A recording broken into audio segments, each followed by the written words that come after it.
नमस्ते। अब हम यूनिट 3 की पिक्चर रीडिंग करेंगे। फर्स्ट देखिए, look at the picture and read the text allowed.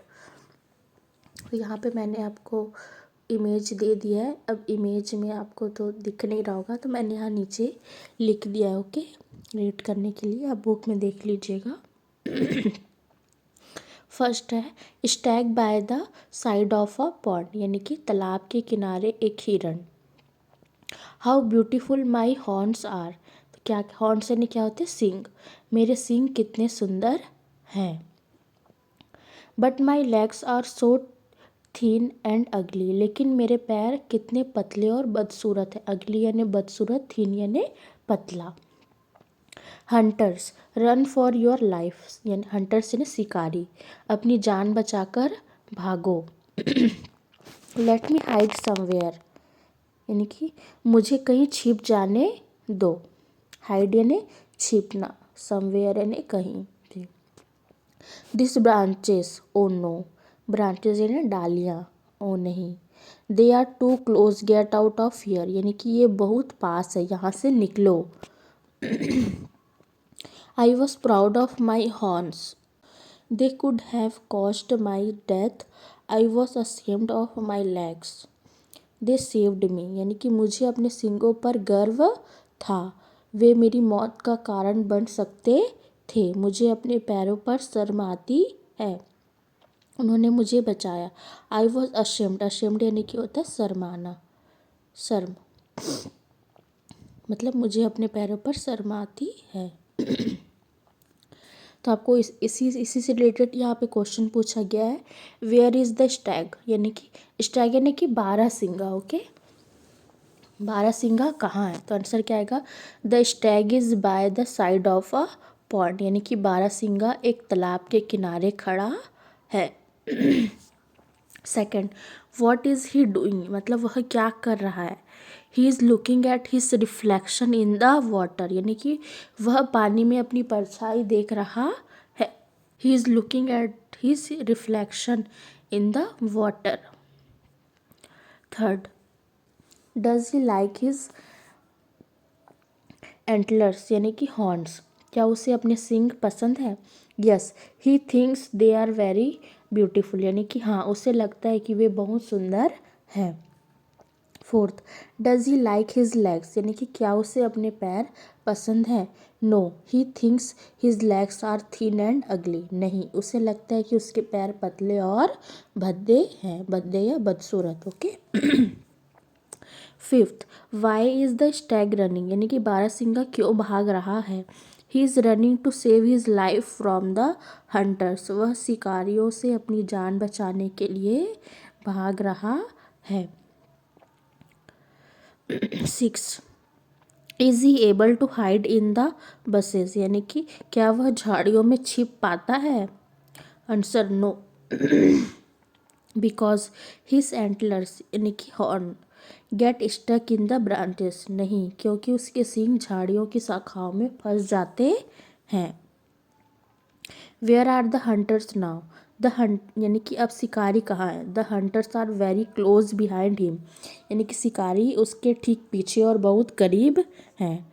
Close यानी कि पास, बिहाइंड हिम यानी क्लोज बिहाइंड, मतलब उसके जस्ट पीछे। ओके, बिहाइंड यानी ठीक पीछे।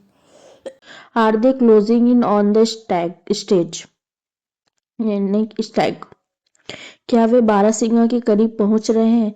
Yes, they are almost about to catch him, हाँ, वे उसे लगभग पकड़ने ही वाले हैं। ऑलमोस्ट यानी कि लगभग। ओके, और कैच हिम यानी कि पकड़ना। इज द स्टैग फ्री, क्या बारहसिंगा आजाद है। Yes, he manage to free his horn and run away, हाँ, वह अपने सींगों को छुड़ाने और भागने में सफल हो जाता है। 10, what does the stag say about his horns and his legs, बारहसिंगा अपने सींगों और अपने पैरों के बारे में क्या कहता है। Answer, he says that he was proud of his horns which almost caused his death, but was ashamed of his leg which actually saved him, यानी कि वह कहता है कि उसे अपने सींगों पर गर्व था जो लगभग उसकी मृत्यु का कारण बन गए थे, लेकिन उसे अपने पैरों पर शर्मिंदगी थी। लेकिन जिन्होंने वास्तव में उसकी जान बचाई, क्योंकि उसे भागने में उन्होंने मदद की, और उसकी जो सींग थी वो क्या हो गई थी, झाड़ियों में फंस गई थी जो उसे पसंद थी, और उसके पैर जो उसे पसंद नहीं थे उन्होंने उसे भागने में मदद की। तो क्या कह रहा है, he says that he was proud of his horns. वह कहता है कि उसे अपने सींगों पर गर्व था। विच ऑलमोस्ट कॉज हिज डेथ, यानी कि जो लगभग उसकी मृत्यु का कारण बन गए थे। But was ashamed of his legs, लेकिन उसे अपने पैरों पर शर्मिंदगी थी। विच एक्चुअली सेव्ड हिम, जिन्होंने वास्तव में उसकी जान बचाई। यहाँ पे क्या बोला, third, now right the story in your own words, give it a title, यानी कि अब कहानी को अपने शब्दों में लिखिए, उसे एक शीर्षक दें। The story of a Stag, short version. Okay, मतलब आपको अपने शब्दों में लिखना था। The pride goes before a fall, यानी कि घमंड का सिर नीचा। One day a stag was drinking water at a pond. He felt proud of his beautiful horns but hated his thin legs. Suddenly hunters chased him. His thin legs helped him run fast, but his beautiful horns got stuck in the bushes. He realized that the legs he hated saved him and the horns he loved almost killed him. यानी कि एक दिन बारहसिंगा तालाब पर पानी P रहा था। उसे अपने सुंदर सींगों पर गर्व था, लेकिन अपने पतले पैरों से नफरत थी। अचानक, सडनली यानी अचानक, शिकारियों ने उसका पीछा किया। हंटर्स चेज्ड हिम यानी उसका पीछा किया। उसके पतले पैरों ने उसे तेज भागने में मदद की, लेकिन उसके सुंदर सींग झाड़ियों में फंस गए। उसे एहसास हुआ कि जिन पैरों से वह नफरत करता था उन्होंने उसकी जान बचाई, और जिन सींगों से वह प्यार करता था उन्होंने उसे लगभग मार ही डाला था। Okay, fourth, complete the following word ladder with the help of the clues given below, यानी कि नीचे दिए गए सुरागों की मदद से निम्नलिखित वर्ड लैडर को पूरा करें।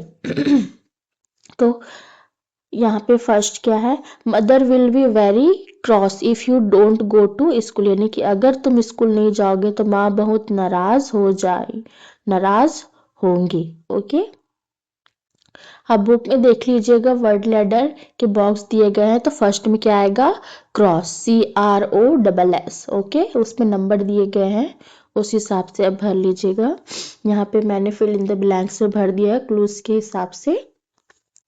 Second, as soon as he caught sight of the teacher Mohan started writing, यानी कि जैसे ही मोहन की नजर शिक्षक पर पड़ी उसने लिखना शुरू कर दिया। Third, how do you like my tiny kitchen garden, big enough for you is it, यानी कि तुम्हें मेरा छोटा सा टीनी किचन गार्डन कैसा लगा, क्या यह तुम्हारे लिए काफी बड़ा है। Fourth, my youngest sister is now a year old, यानी कि मेरी सबसे छोटी बहन अब 1 साल की हो गई है। अ ईयर ओल्ड यानी कि 1 साल। ओके, यहाँ पे 1 लिखने की जरूरत नहीं है, अगर ईयर के आगे अ या ए लग गया मतलब 1 साल। Next, standing on the roof he saw children playing on the road, यानी कि छत, रूफ यानी होता है छत पर खड़े होकर उसने बच्चों को सड़क पर खेलते हुए देखा। ही सॉ यानी देखा, children playing on the road यानी कि बच्चे सड़क पर खेल रहे हैं। सड़क पर खेलते हुए देखा। नेक्स्ट, डोंट मेक सच अ फस, नथिंग विल हैपन, यानी कि इतना हंगामा मत करो, कुछ नहीं होगा। नथिंग विल हैपन यानी कुछ नहीं होगा। Don't cross the street till the green light comes on, यानी कि जब तक हरी बत्ती ना जल जाए सड़क पार ना करे। वर्ड लेटर में भरे जाने वाले शब्द यहाँ पे ऑर्डर पे मैंने लिख दिया है। अब बॉक्स में आपको नंबर दिए गए हैं, आप बुक में देख लीजिएगा। यहाँ मैंने लाइन से दे दिया है। फर्स्ट में आएगा क्रॉस, सेकंड में साइड, थर्ड में टीनी, 4 में ईयर, 5th में रूफ, 6 में फर्श, 7 में स्ट्रीट। ओके, और यहाँ मैंने फिल इन द ब्लैंक्स भी कंप्लीट कर दिया है। Okay, thank you.